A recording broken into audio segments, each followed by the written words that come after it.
Hi, good evening. It's Jeanette here from my home studio, Farfaray Ceramics.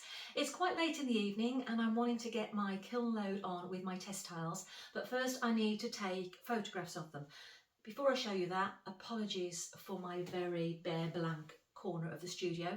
I've had my son building me some shelves in the corner to hold my test tile pots. So I've had to have the whole of this unit moved, so it's all been emptied, all been cleaned, and tomorrow is my job to try and get it all back together. So I just needed to take some photographs of the test tiles before they went into the kiln, and this is the corner when I tend to do it.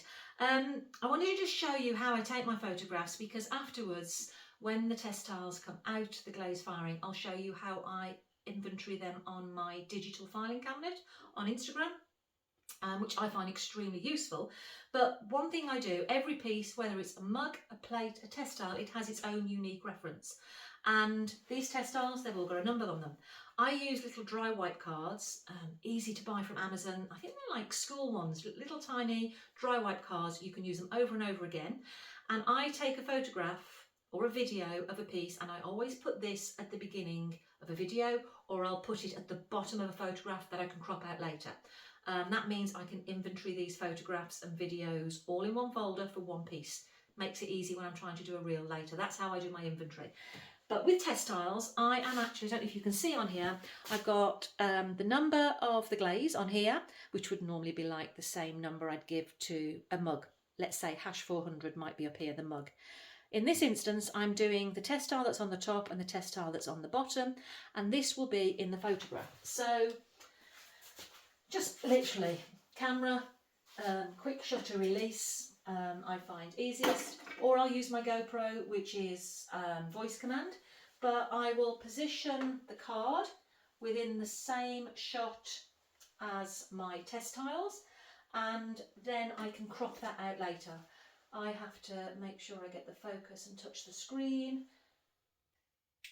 Right, and then I turn them around, so I take front and back, because the front has got texture on of my test tiles, the back is plain.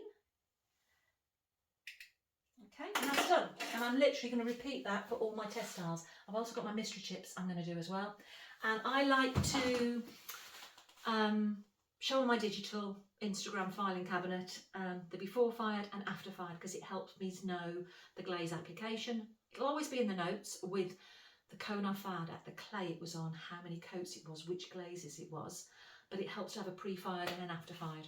And I'll also show you in a later video how I hashtag all my glazes so I can find them when I'm out anywhere on my mobile phone. You know how you are.